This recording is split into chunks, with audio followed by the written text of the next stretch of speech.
The UN event was his original reason for coming to the U.S., and many experts believe that speech could be the most important of his trip. Kim Lawton takes a look at the unique role the Pope and the Vatican play on the world stage. Soviet leader Joseph Stalin was once questioned about the influence of the Vatican.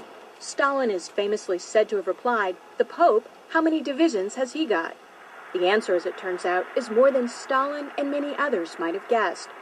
Experts say the Pope and the Vatican wield considerable global influence. They don't have economic engines they have to feed. They don't have armies. They don't have land. The Vatican is only 106 acres. It's the smallest nation state in the world, but it is a huge moral, spiritual superpower. In questo momento. As the Bishop of Rome, Pope Benedict XVI is a spiritual head of the Roman Catholic Church worldwide. But he also wears another hat, head of state for the independent territory of Vatican City and the Catholic Church's government, called the Holy See. It's the tension between those two roles that actually gives him a resilience on the international stage, that he doesn't just speak for a geopolitical unit, but also for a demographic within the world. The Holy See has played an active global role for centuries. It has permanent observer status at the United Nations and has all the rights of full UN membership. The Holy See has formal diplomatic relations with 177 countries around the world, including the U.S. Ambassadors, called apostolic nuncios, represent the Holy See from embassies like this one in Washington, D.C. The U.S. has sent an ambassador to the Holy See since 1984. The current U.S. ambassador at the Vatican is Harvard law professor Marianne Glendon, who took up her post in February. James Nicholson held the position from 2001 to 2005. I always said I practiced moral diplomacy. During the more than 25 years of his pontificate, John Paul II dramatically raised the profile of the papacy on the international level and played a key role on many fronts, such as helping to bring down communism in Eastern Europe. Throughout his extensive travels, he was a vigorous global voice. Benedict has continued that advocacy, which experts say reflects foundational Catholic beliefs. But times have changed since John Paul became Pope. We don't have the Soviet Union anymore. What we have is the problems in the Middle East, which is where Pope Benedict has been directing his attention. The personalities have also changed. Whereas John Paul, if you look at the entire pontificate, was very much outwardly oriented toward the church and the world. But Benedict again generated controversy in the Islamic world on the Saturday before Easter, when he baptized a prominent Muslim journalist at a service in St. Peter's Basilica. He's also been quietly working to establish relations, something that was not possible during the last papacy, largely because of John Paul's role in the fall of communism in Poland. The Chinese obviously didn't want John Paul II running around China doing the same thing. Most of the time, in places around the world, Vatican diplomats work outside the spotlight, where experts say they often have an advantage. Some question how much government leaders of today truly listen to what the Pope has to say. And that, observers say, is a moral authority that can't be measured by economic strength or military divisions. A moral authority Benedict hopes to draw upon when meeting with U.S. officials and speaking before the United Nations.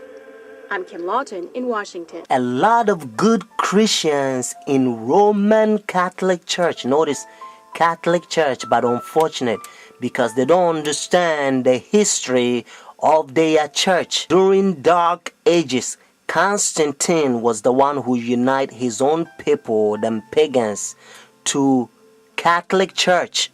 And when they unite in the church, because, there was statue worshippers, idols. So when they brought their idols, notice statues in Roman Catholic Church, they began to name them. Instead of Jupiter, they call it Peter. And it's so sad that they give them a lot of Christian names. And they bow down, sometimes they kiss, they worship. But to change the name, that doesn't mean the idol is changed. Friends, so when they take leadership in the church during Dark Ages, they change rules in the church and they come up with a lot of traditions because they can't go by Bible rules. Because like I said, there was pagans. According to Ten Commandments, you don't have to bow down images.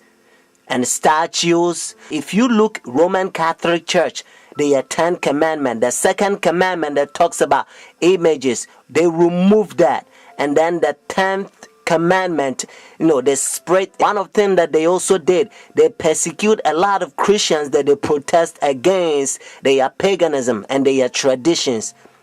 Protestants, Sunday churches, they persecute them, a lot of them. So that's why their forefathers, they ran from persecution and they came to United States and they find free land. So now we're going to go to Revelation chapter 13 and you're going to learn a beautiful Bible prophecy. Revelation chapter 13 has two beasts. Notice the first beast is Roman Catholic Church. And then the second beast is United States. Verse 11 and 18, they unite with Roman Catholic Church. Let's find out who gave the power to Roman Catholic Church. Notice Revelation chapter 13 verse 4. So they worship the dragon who gave authority to the beast. And they worship the beast, saying, who's like the beast, who is able to make war with him. Friends, according to Revelation chapter 13, we know that the dragon gave the authority, the power to this beast. And according to Revelation chapter 12 verse 9, the Bible helps us to understand that the dragon is the old serpent called the devil and Satan. Notice what it says in verse 11 and 12. Notice the same chapter, Revelation chapter 13. Then I saw another beast coming out of the earth, and he had two horns like a lamb, and spoke like dragon. And he exercised all the authority from the first beast in his presence, and caused the earth and those who dwell in it to worship the first beast, whose deadly wound was healed. Just in case if you're thinking about any country, they don't fit. Whether it's China, India, Iraq, or Africa, they don't fit. That's what it says in verse 12. He exercised all the authority, notice, from the first beast, Roman Catholic Church, because when they ran from persecution, they came over here. They don't want to have anything to do with Roman Catholic Church because they used to persecute them, friends.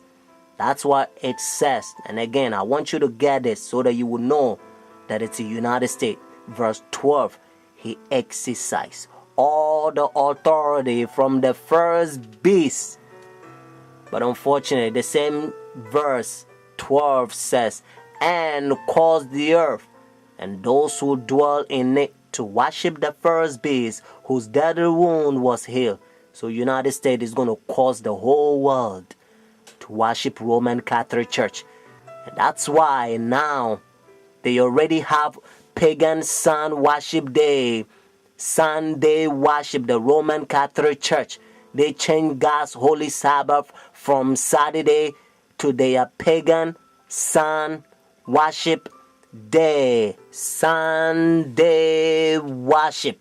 So whenever they enforce the law, friends, if you think, well, because I'm not going to buy, I'm not going to sell, and the things is going to be hard, and you don't believe in God, and you doubt his power, if you doubt God who created you, the one who hold your breath, and if you doubt his power, and if you go by the pagan sun worship day, behind the scene is the devil that wants you to worship him, at that time probation will close.